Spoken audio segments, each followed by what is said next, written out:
All right, guys, let's see if this works. I don't know if it works. Let's see. Um,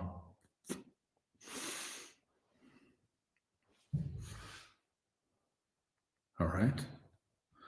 Hey, guys, let's see if this works. Um, I'm live in France, and Bitcoin's at 84,000. And I just want to congratulate my pal Josh Mandel because what you did is the hole-in-one of predictions. I mean, I think Bitcoin was at 70,000, and he predicted that it was going to go up to 84,000. And then if it hit 84,000 kind of on the nose, we would then catapult up to some crazy number. So yesterday, we hit 84,000 on the nose. And according to Mendel theory, that means we're going to go incredibly higher. So I'm not a, I don't understand Mendel theory quite as much as Josh Mandel, obviously. It's a very esoteric kind of thing. It's one of these kind of like witchcraft, really. But I don't really need to know how it works. All I need to know is Josh has the hot hand right now. He is able to predict things almost as if he was a time traveler. And I got to say, kudos to Mr. Mandel. It is incredible. So, I just thought I'd give you a little podcast. I don't know how the reception's coming. I'm actually streaming this from my phone, and I'm streaming it from my castle in France. And this room that I'm in is older than the United States. So this room was built in about 1620, and a voice out of sync with it. So, anyways, this room was built in 1620, and this castle, we're saying this is a classical French Renaissance castle. I've owned this castle for 25 years. So I can't really show you the whole thing for a lot of different reasons, but you can see sort of a view from the window. I'm in the middle of the French countryside here, and this is all my grounds. I have 50 acres, and then there's thousands of acres after me, so I'm completely in the wilderness here. But we have staff here to keep the castle. Sometimes we have friends over. Very occasionally we'll have a party here at the castle, but it completely makes no sense to have a castle. But hey, Thomas, how are you? So yeah, so that's this is kind of a boardroom, which I thought it'd be a good little intro to it. The castle. The castle it's about 1,000 square meters of kind of livable space, so about 10,000 square feet. And it has about 10 bedrooms. And for castles, these things that's on the small side. So some of these castles have 30 bedrooms. It's actually a negative because what you want to be able to maintain it. And so while 50 bedrooms was fantastic in the 17th century, it's not so great nowadays.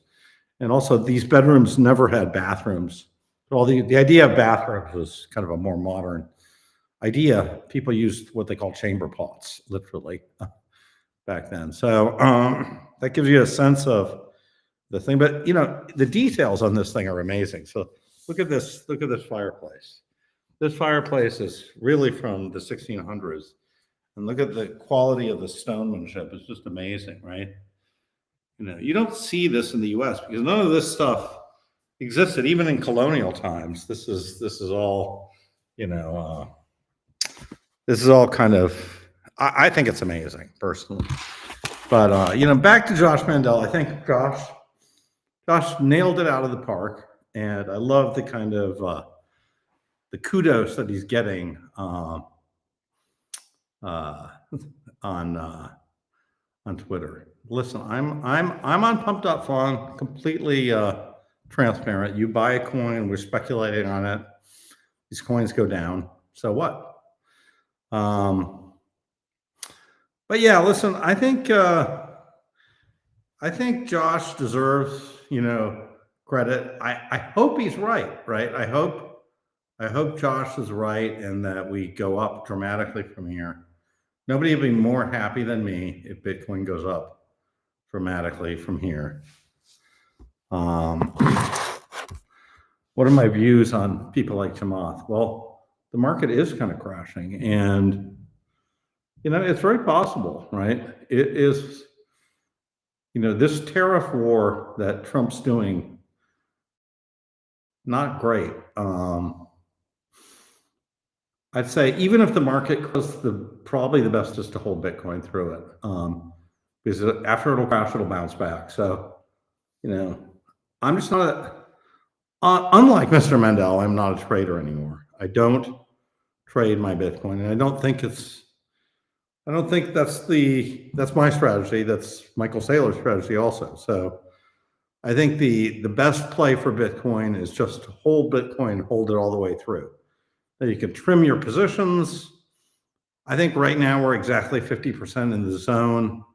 So I don't see trimming positions as being this is not the place to do it. If we were at 300,000, 400,000, something like that, yeah, maybe that's the time to take 25% off, 30% off.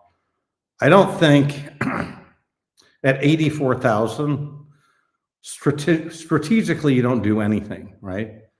There's no need to readjust your position. There's no need to go up. There's no need to go down. You don't need to buy the dip.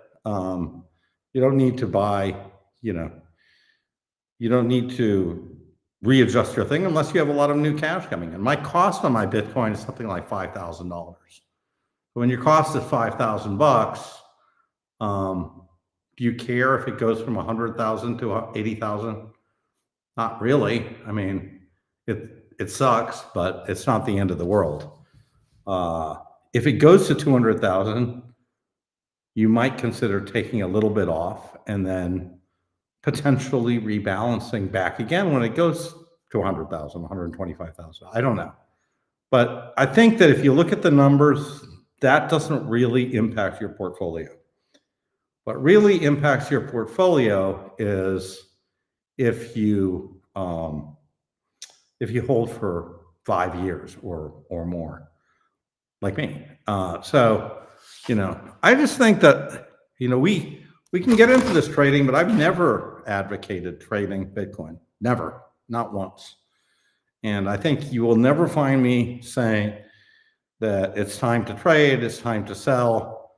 I don't say those things because I only say buy, but I don't say buy to flip either. So that's kind of my message. I think I've been very, very consistent in my messaging. I also don't make super short-term predictions because I don't think I have the capacity to predict where the market's going to be in a month. I really don't. Mandel might, but I don't. So let's see if Thomas is around. I'll give him an invite. Let's see if I can invite Thomas. Oh, I'm running low on juice too. Let's see how much juice I have. Oh, I'm still a little bit. Let me see if I can invite Thomas.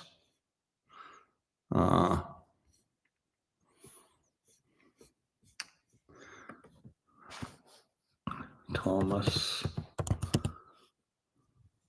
Here we go. Here we go. Let's invite Thomas, see if he can come.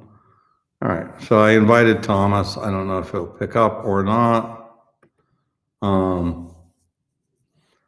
Trading is really hard to beat, to invest. No, I don't think it does. I think, listen, most of the people that I've met, including, well, trading is different because if you're trading other people's money, if you're trading a hedge fund, then you can make a ton of money because you're making a 2 and 20. And that's initially how I made money, right? I made a lot of money by trading other people's money. Thomas. Fred, how you doing? Pretty good. Pretty good. Looks like you're enjoying a nice day in France there. Yeah, you know, I am. I set up my Starlink. So how's that work? It's working great, actually. Yeah. So I brought literally brought my antenna to my Starlink receiver. I put it in my, but not right now. Right now I'm at a different part of the castle, so my Wi-Fi won't reach up to here now. I have to get some like Wi-Fi boosters, to go through the different walls, and the walls are really thick, so yeah, it's a little tricky.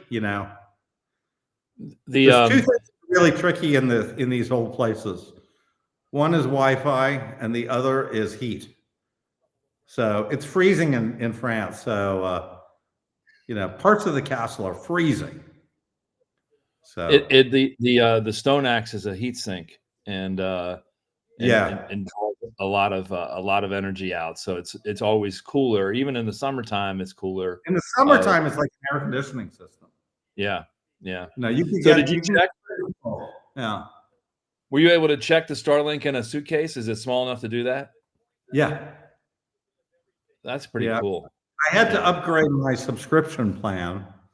So they have this thing called residential plan, which is like $100 a month.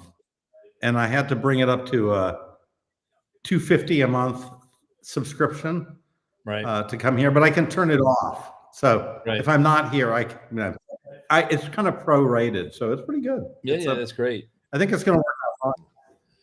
So you're talking before, the Josh Mandel epic call of 84,000. That was kind of amazing, unbelievable. I mean, he really was all over that call too. It wasn't like he made 10 calls on that one. It's the one he talked about. He was. Well, it's going to happen.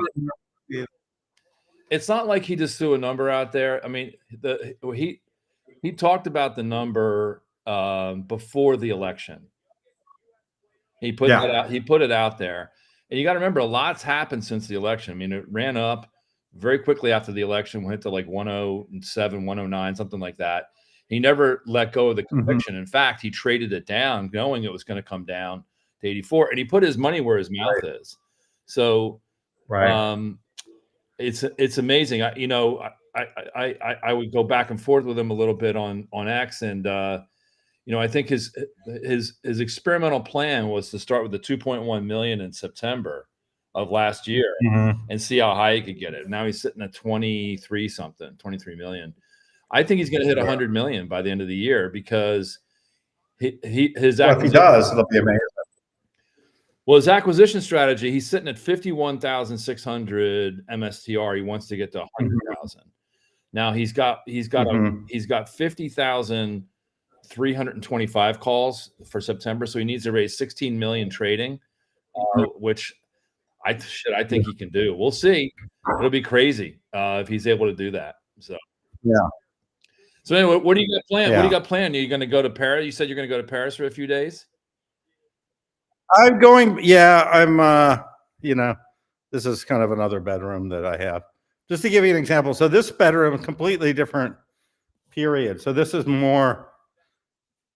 of more 18th century on top of the other stuff. So Fred, when you're not there, what's the castle doing? Do you rent it out, or do you?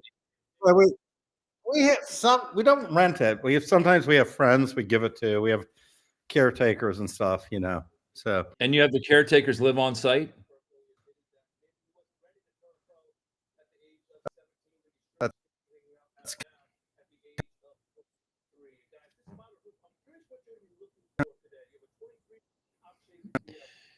Yeah, you're in the French Matrix, Fred.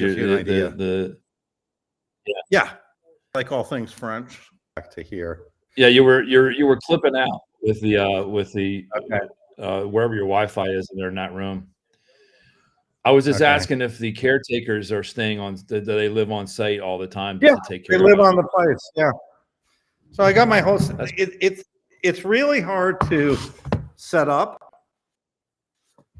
But once you get it all set up, it works. Yeah. Whether it's Paris or in the middle of France or on the Côte d'Azur, the systems, it takes, you have to figure out how to be secure, how to, Right. but once you figure it out, it's great. And it never changes. Yeah. It's locked in time. So France never changed. It's completely locked, right?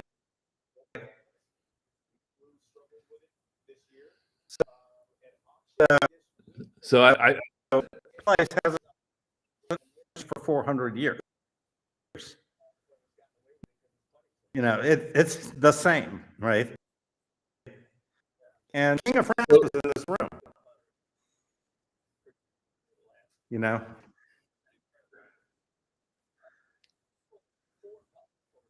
So it's crazy because we have Fred, portraits of the king that were painted in the castle and the chateau.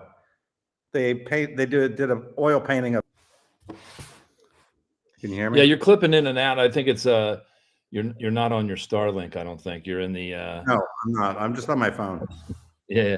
So, so you wake up. Does the staff they bring you breakfast and coffee and all that in the dining room? I want. Yeah, that's great. Yeah. Yeah. Yeah. I mean, it's So almost the Fred Krueger reality show. I think it would be it would be something. Yeah, So yeah, as I said, Tom, I got this product that's coming out in 2-3 weeks. It's going to be big. So I'm just letting you know, it's going to be it's going to be an interesting thing, and it is not another Bitcoin. Okay, nothing. It's nothing to do with that. It's actually a very consumer oriented thing on blockchain. So I won't say more than that, but you can see a patent, and you can look at that patent, and you can see some clues in that patent about what I'm talking about. Yeah, I'm super excited about it. And now is Ben partnering with you on that, or are you doing it on your own? Yeah. Yes, I got to. It's mainly Ben, me, and then I have this secret, which is AI. Nice. The team of AI is just cranking away, night and day, and AI is the future. I really, Yeah. We can talk about Bitcoin as much as we want, but at the end of the day, I go back to the real game changer here is AI, right? Yeah, in that sense, AI, I think, is order of magnitude bigger than Bitcoin. Bitcoin is huge, obviously, but the AI transforms all aspects of society.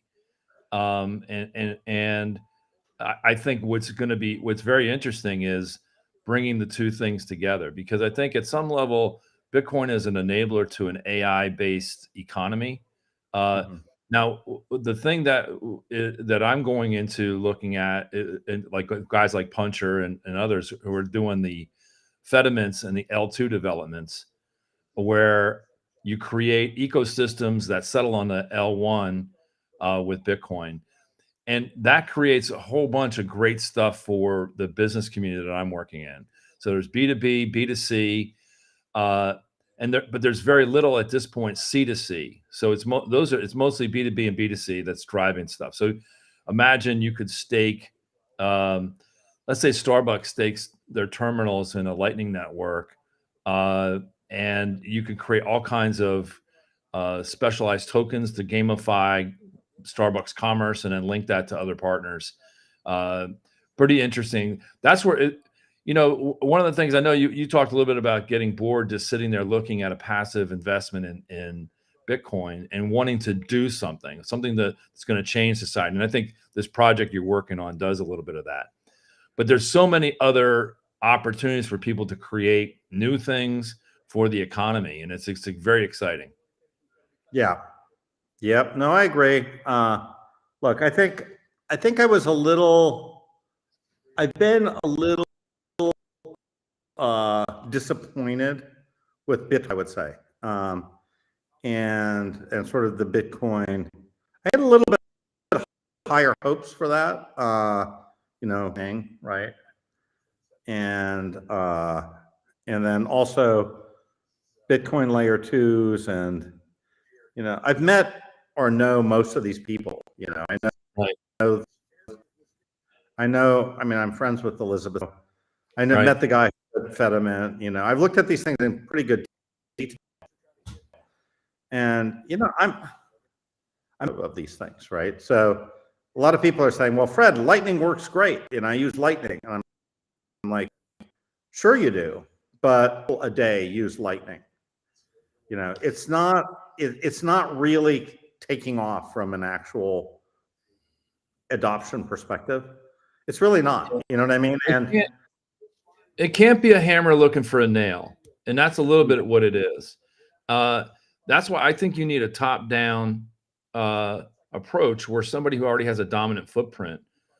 You can say Apple. If Apple were to do something in this space on the iPhone ecosystem. Well, here's the thing. It's not necessarily like that, though. I understand where you're going from. Now, right. I'll give you an example from the social media wars, right?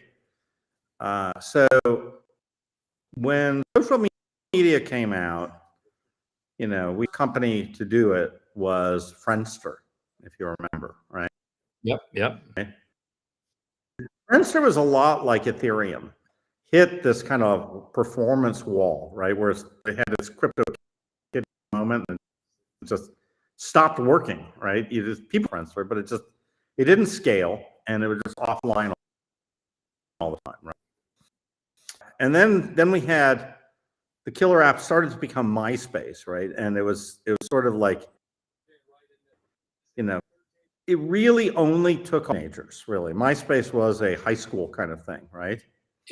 Yep. And then really there was all these attempts, including mine, right, to make it more broad mass market kind of a thing. And I created a version of MySpace, I would say, right, somewhere between MySpace and Facebook, which is more kind of mainstream looking. And we had 3 million users, and we managed to sell the company to Viacom. And Viacom had exactly what you were saying. Viacom thought, listen, we're big. We're so much bigger than Facebook, right? We're a $30 billion company, which at that point was enormous, right?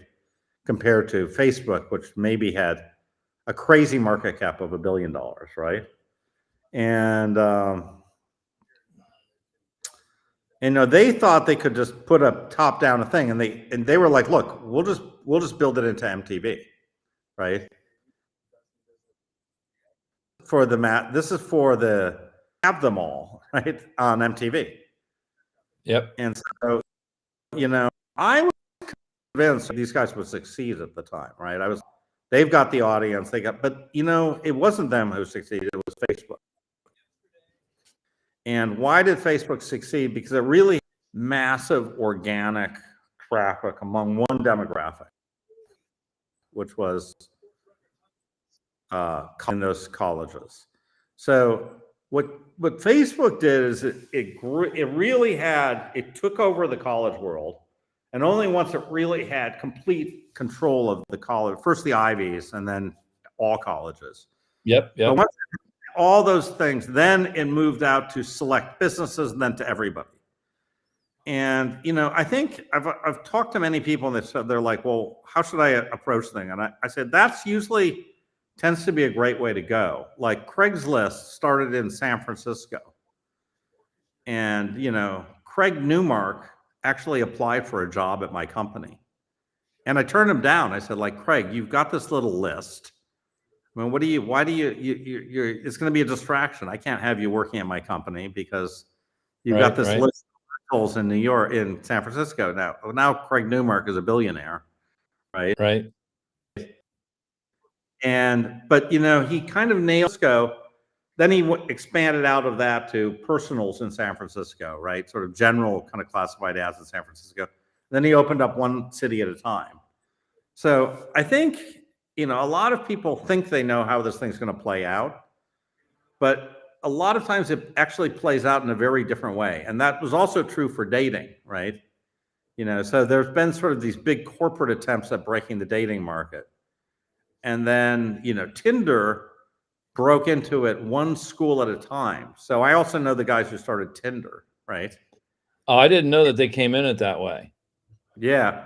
So Tinder was started. So it was interesting because Tinder was a group of people that were trying to break into my market, which was internet advertising. And they had this product called Adley. Okay. And Adley was based on tweets. So you could have if Charlie Sheen do a tweet, and you could say, I'll pay Charlie Sheen, $20,000 something, right? And they had this platform you could buy a Charlie Sheen tweet or buy a Kim Kardashian tweet or something, right? Yeah. I remember those. Yeah. But ultimately Twitter shut them down with that idea, right? But then they pivoted. They were like, well, we didn't make it on that, but let's say we have this other, what about just Hot or Not or some kind of dating thing, right? And they came up with this thing and they launched it at a one party at USC, one fraternity at USC. Right. So it was just a very targeted thing. And everybody, if you want to come to this event, download this app. And then everybody who went to that big sorority fraternity party downloaded the app. And then they started swiping on each other's profiles, right? And then the thing virally started, right? So I think, in many ways, the way these things work is they virally spread, right? And, every time a big company comes and says, okay, we're just going to take it. I felt in tech, it usually doesn't work. And having been one of those things with MTV, I really not work, right? They tried to integrate it with their shows and they're very heavy handed and people rejected it. Right? Another one also rejected by community rejected it, right? It's sort of like so Fred, you think that we'll be surprised by the evolution of some of the next things that it really is the bottoms up approach where you just don't know how it's going to go viral versus a top down where somebody like an Apple comes in and says, this is the new standard for what I'll call B2C commerce using L2. Because I think that's probably not going to work. So I think you're sort of seeing what's working, right? If you keep your eyes open, you actually see what's working. You could have seen in 2006, 2007, what was working. And I saw part of this because I had, Tim Draper Fisher Jervison was an investor. And they had their ears to the rail. They were like, we're hearing that Facebook's got this crazy traction numbers. And I'm like, well, what do you mean? They go, well, how good is your traction? I go, well, we're getting our people to come back 3 times a month. And they're like, well, we're hearing Facebook people are coming back 5 to 10 times a day. And I'm like, how's that possible? Like, we're not seeing those kind of numbers at all. And, we have look similar, but, the network was very different, right? Because if it's people that you know or could know in real life, you have much stronger desire to connect with them and comment on them than if they're just sort of random people, right? At that particular stage of the network growth, right? And we're all part of, like, I met you through another network, Twitter, right? Right. It's something that is organically evolving, right? And that Facebook app at that time was organically evolving, and it was like a living organism, right? And so, the idea and Apple, by the way, tried to do a social network too. I don't know if you remember that. They did, exactly. You don't remember it because it failed. But they launched their own Facebook killer. And completely don't remember it. Their whole thing, they had their launch event, everything completely failed. And it just completely, so it's, I think if you look at these things very, you have your ear to the right place, you'll hear it. But what happened then? Well, what happened is you saw this usage, the usage numbers were like off the charts. Facebook's usage charts were off the charts relative to every other kind of app. And so you can sort of see it right now, what's happening. And you're seeing it with, call it casino apps and stuff, right? But this is also how Facebook grew. It grew based on things like Farmville, Mafia, So, it's not what you thought, like, these engineered things, that's not really what, right?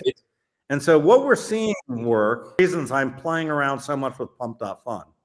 I like it. It's fun. Right. But the other reason I'm doing it is understand what's going on unless you actually do it a lot. Unless you understand the dynamic of jump in if you create a coin. What are they saying? What's the ecosystem saying? Positives and negatives, right? So they say Fred's just like a shit coin, or he's doing no. I'm learning so much, okay, from this. And you know what I'm also learning? I'm learning what are the tools on Solana for building token things around what would be your business takeaways from your Pump.Fun adventure? Well, here's the business takeaways. Is first of all, there's an enormous amount of people right now who have Solana wallets that are plugged into liquidity. Okay, enormous. There's 5 million people a day who use Solana, and their wallets are filled with Solana. Okay, now let's take Bitcoin. Do you have a Lightning wallet, Thomas? Right now, today. How much money? How much dollars do you have in a Lightning wallet right now? Zero. Okay. I have the wallet, and there's nothing in it right now. Right. So if I said to you, Thomas, $100 in Bitcoin. No, I have a Fold. I have I could send it to you on Venmo, but I don't have the Cash App. Fold cannot Lightning app. Yeah, Cash App can. But my point is, you're a example, right? You're a Bitcoiner. Right. You're on these spaces, and yet you can't zing me money. And by the way, neither can Puncher. Right. I love Puncher, but he's a great guy for investing in these things. He's not a user of these things. He doesn't understand it. If he's like, I'm just going to invest in these. Well, look, I've used things I use extensively. Okay. I use Lightning like you would never believe how much I use Lightning. I've used it probably tens of thousands of transactions of Lightning, if every different kind of thing. So hundreds of thousands of dollars transmitted on Lightning. So I'm an old man. Look, I'm as old as you are, Thomas. So yeah. I'm older than you. So yeah. It doesn't matter. It's just like either you're close to using things or you're not. Most people our age don't use things. I agree.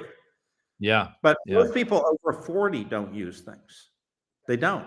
They just basically shut down and they say, I'm just going to invest. Well, I'm very curious. I mean, I want to learn about what's happening. I mean, whether I do it myself, I get exactly what you're saying is that the experiential learning that comes from doing is hard to acquire. What learning is all about. So first of all, when you have on the Phantom wallet, you can have 15 different Phantom accounts, so you can switch at one click. Okay. Yeah. Do that with a Lightning wallet. Okay. You can't wait the way these things work. Okay? They work on Solana DevNet versus testnet. Now there is a Bitcoin testnet, right?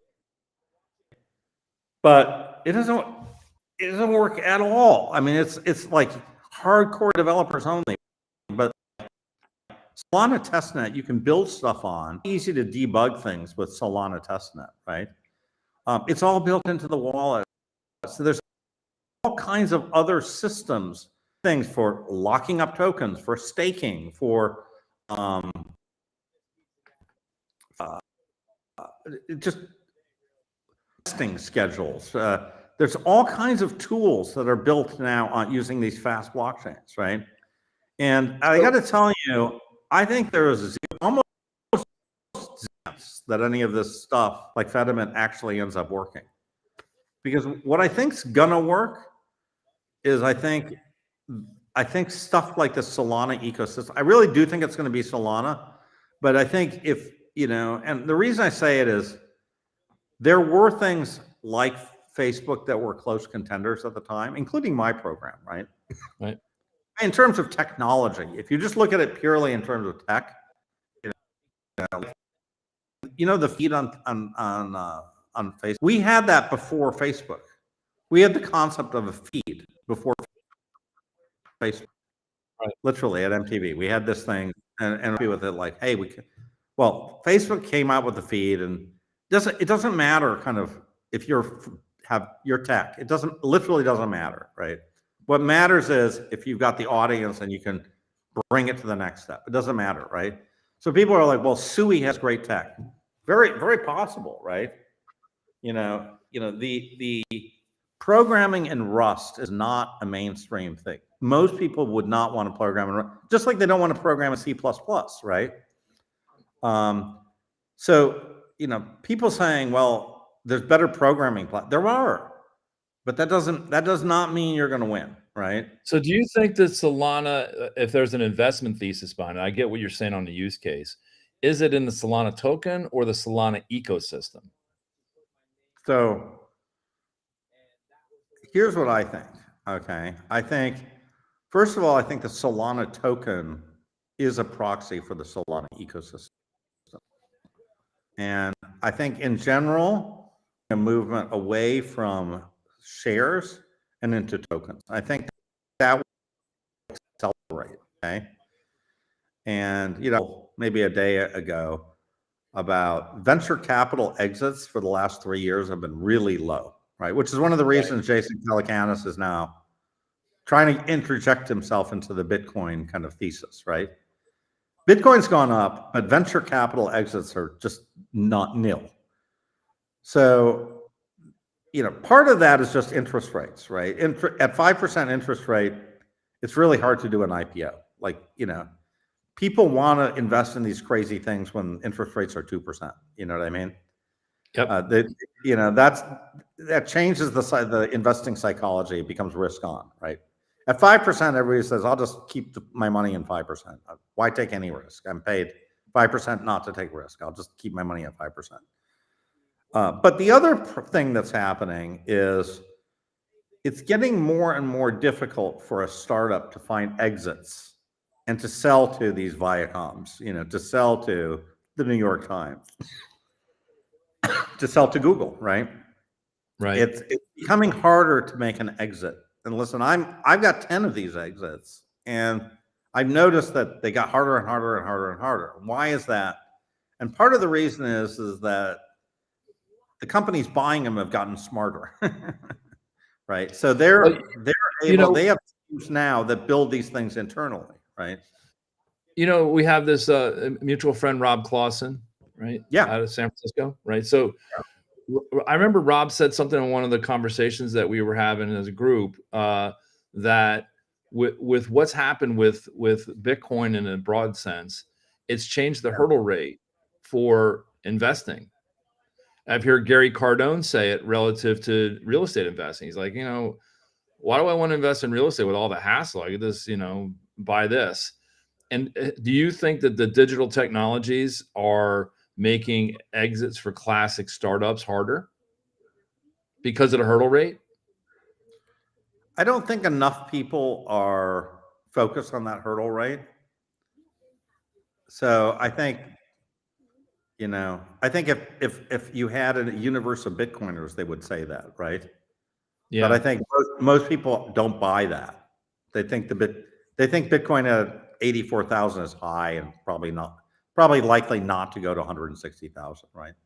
I think you and I both think it's probably very likely to go to 160,000. Yes. Yeah. But I think most professional investors think it may go to zero, right? That's their view. So I don't. That's not happening. Yeah, I just don't think that's whether that makes sense or not is one thing, but I don't think that you are. I don't think that's true that you're going to see that, right? Yeah, my view is that you're going to see a lot of asymmetric bets. Because Bitcoin has become so big now, the asymmetry is probably limited at some level. You could see 10x over probably 5 years, but you're not going to see 1,000x at this point. Here's the other thing with Bitcoin, right? Bitcoin is a liquid investment, right? Startups are illiquid. Yeah. Right. Yeah. Generally, right. So I think at one point, if you're comparing Bitcoin to a token, you don't have to have a 5-year time frame, right? You can have a 1-year time frame, right?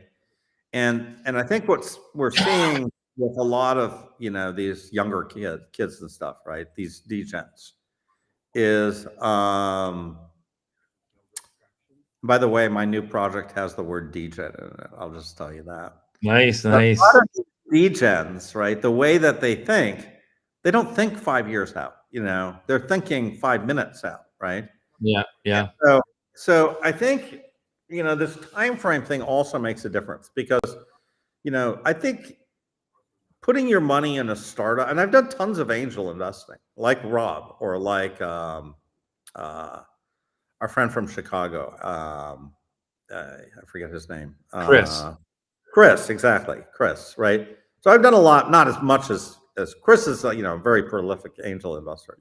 I probably invested in 20 deals, and 1 or 2 of them have been very good, and that paid for all the rest. But, you typically invest in an angel deal and, you forget about your money, and 3 or 4 years later, maybe you get a call saying we had some kind of exit, But, Yeah. it's like you really can't sell it. Once you put your money in it, you can't get the money if you want it out. Right. But I think in this token world, you can, right? And so, it's not like comparing some investment to Bitcoin in 4 years. It's like some token versus Bitcoin in the next 4 months, and that's it. So that's why I think there's a very different. The thing of BlackRock's strategy where they want to start tokenizing lots of things, right? So we were on a call, I think it was yesterday or the day before, with Grant Cardone. Yeah. And he has a project in Melbourne, Florida. It's like $100 million property, right? He raised, I think, 85 million in cash and 15 in Bitcoin, and then paid for the building in cash for 85 million. And has the Bitcoin as part of the investment thesis for the people who bought in. Because it's debt free, all the cash flow goes to buying more Bitcoin, and then you're off to the races with that.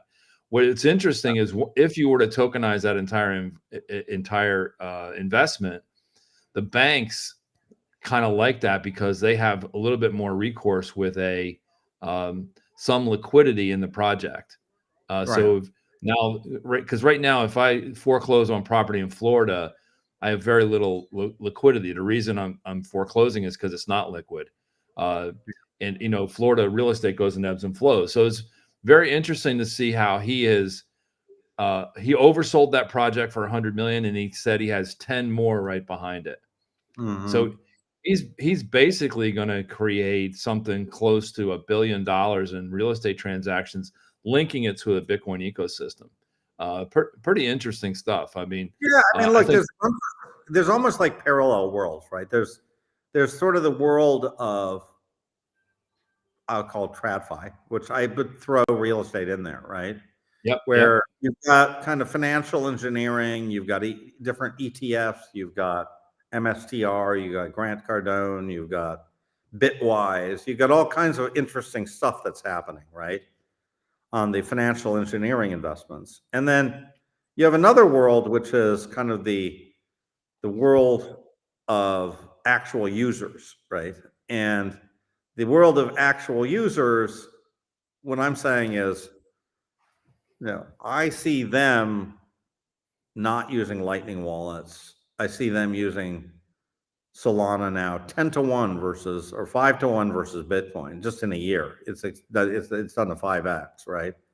And so, when I see something like that, I don't dismiss it, right? Because I've dismissed things like this too much in the past, and dismissing it is a mistake. Sort of dismissing Google as just yet. Well, yeah, a lot of people use it, but Yahoo is the real search engine. Yeah, well, a lot of people use it. Tends to be it's going to take over the world, right? So that's I've listened to I've listened to your background quite a bit, and you have a very successful career, right?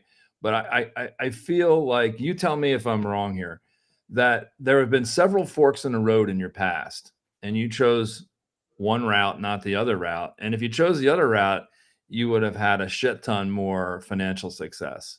Is that fair? I would say that you get a lot of, if you're around the right opportunities, you see tons of opportunities, right?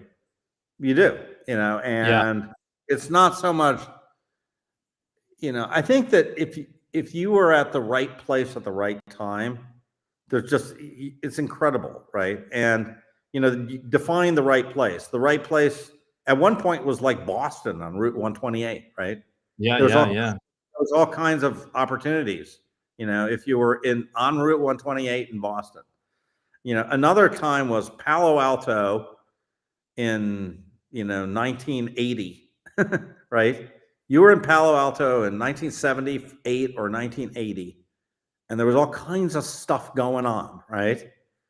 Another thing is you were, kind of in the Mark Zuckerberg orbit of things happening at that time. So I think it's like, and you can sort of say, well, you have to, you just got lucky. Well, you got lucky by putting yourself in that, in that situation. So I would say you have to go where there's where the action is, right? Without really an agenda. You just have to kind of be with and one of the, Doug Leone of Sequoia, who I know Doug a little bit, right? Sequoia Capital. And he has a great video where he's like, look, I just happened to, I happened to run into Sequoia Cat. I happened to be in the internet, find the internet, at the exact right time. And then, then I was sort of in the right place at the right time. And you just kind of meet all these people. And, one of the people was, I don't know, Mark Andreessen, or, et cetera, So if you're at the right place in the right time, you meet a lot of people. And I think that place was San Francisco. Now it's a little bit more diffuse. It's not so geographically the thing. The right place at the right time might be on the Twitter Spaces like this, right? Right. It might be Yeah. So I'm asking, like, the right place, is the past missed opportunities informing your desire to see and capitalize on current opportunities a little bit more aggressively No, I'll than? tell you what it is I think it tells me that you have to have an open mind, right? And having a closed mind and thinking that you know everything is usually a bad idea. So I think I see the closed mind a lot with Bitcoin maxis. Yeah. They don't want to talk about anything, even to consider it. You don't have to act on it, but you should go through the thought exercise of considering it. Not just a thought exercise. Like, I think a lot of them don't even go through the actual the mechanics of, as I said, the Lightning wallet, or the regular wallet, moving Bitcoin back. If you did enough of that, you would realize the flaws in it.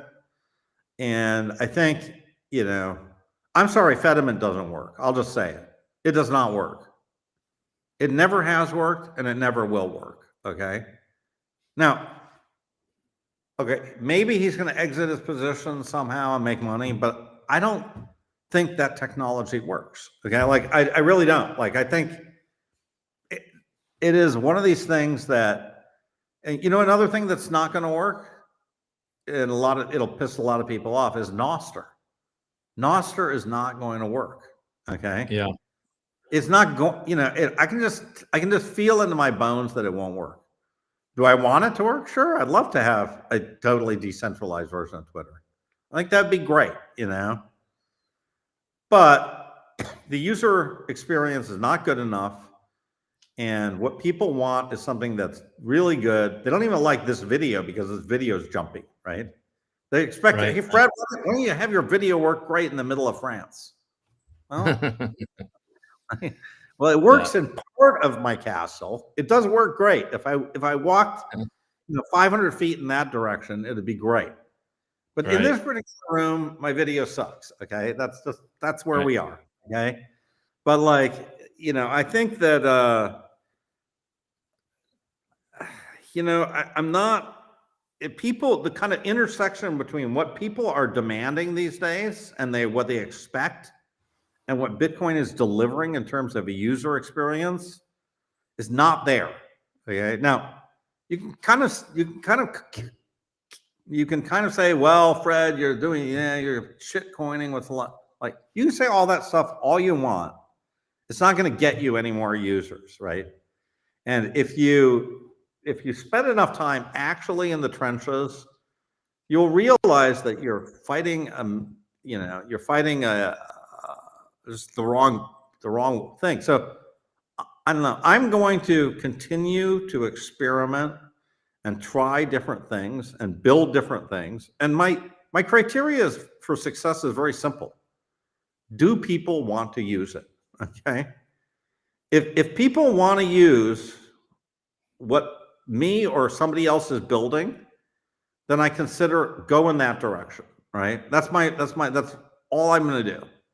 I'm going to follow the user base, and I'm going to follow them with my time and with my money, because I think the users ultimately, they're going to drive this bus, you know, and it's going to be some 22-year-old kid who's going to drive the bus, not some exec at Apple. I think that's usually how these things work. You know, I think Apple will they'll embrace and extend whatever technology and so it works. But look, don't forget, you know, Mosaic was built by a very young Mark Andreessen, you know, and it wasn't built by AT&T. AT&T had where you were. You guys had Pathfinder. Remember that piece of junk? Yeah. Okay, you guys thought that would take over the world, right? Look, AT&T had all the cards at one point, right? You guys had all the cards. You had all the cards, and the company is zero. Is dead. It's dead, right? Yeah. Like, you know, I'm telling these people in France, my phone's about to die, but I will tell you this. I see all these people in France, and they're like, okay, Fred, well, tell us about what's happening in the US and everything. I'm saying, well, look, you know, it's not really about Trump. I know they're all upset about Trump, but I said, look, it's really about AI. You know, I said, I love everything about France. I love the old world. I mean, I love the 18th century. I love the 19th century. You know, I love the Paris and how it was built in the 1860s. And, you know, I love all that architecture and everything, you know, the opera, all this stuff. I'm a big fan of classical music and everything, but this way of doing stuff, I tell them, look, 10 years from now, it's not going to be like this. Like, and they're like, what do you mean? And I'm like, well, like the TGV website in France, like we should have AI rebuild that. And I said, you know, a team of people in France can't rebuild that. They've tried 10 times and it's always terrible. But AI could rebuild it. Like AI could rebuild the DMV. You know, AI not can and will, but it will. Yeah. It will, right? So that's what I think. Let's talk a little bit. So tonight, so your phone's dying. Let's just talk real quick and close it out for you. Yeah. What are you doing tonight for dinner? You going out with friends locally? What are you doing? No. I'm just cooking for myself at the chateau. I've got, to cook something. Yeah. So does the house chef, is he gonna work with you and help you out? Or are you just gonna do it? I'm just gonna cook again, I'm a self-made. Yeah. I do stuff myself. I have a fire. You know, I got my fireplace, which is older than the United States of America, Nice. and I'm going to make a fire and sit in front of the fire and cook my spicy merguez sausages and have, a non-alcoholic beer and some goat cheese. This area is the world capital of goat cheese. We have hundreds of Nice. goat cheeses here, so I So got to. how about riding? Are you going to go riding tomorrow? Yeah, I'm going to go riding tomorrow, Yeah. That's great. and uh, you know, uh, uh, we have. And then now when are you heading to Paris to see your brother? Yeah, so then I'm going to go to Paris on Monday and having dinner with a friend, and then yeah, going to meet my family's is there in Paris. So yeah, it's a great, look, you can with a little bit of money you can live very, very well as an American in France. Hopefully they don't Yeah, kick us out. Hopefully they don't sort of tar and feather us too much because of Trump.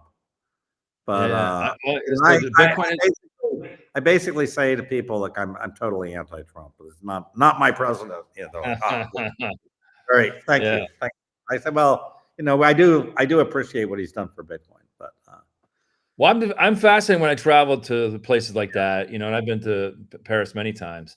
I was yeah, there in April. I like just talking to people and hear what they have to say. I don't like to argue with people.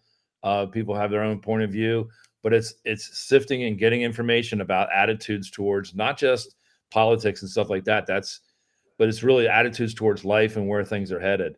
And I mean, oh, we lost you.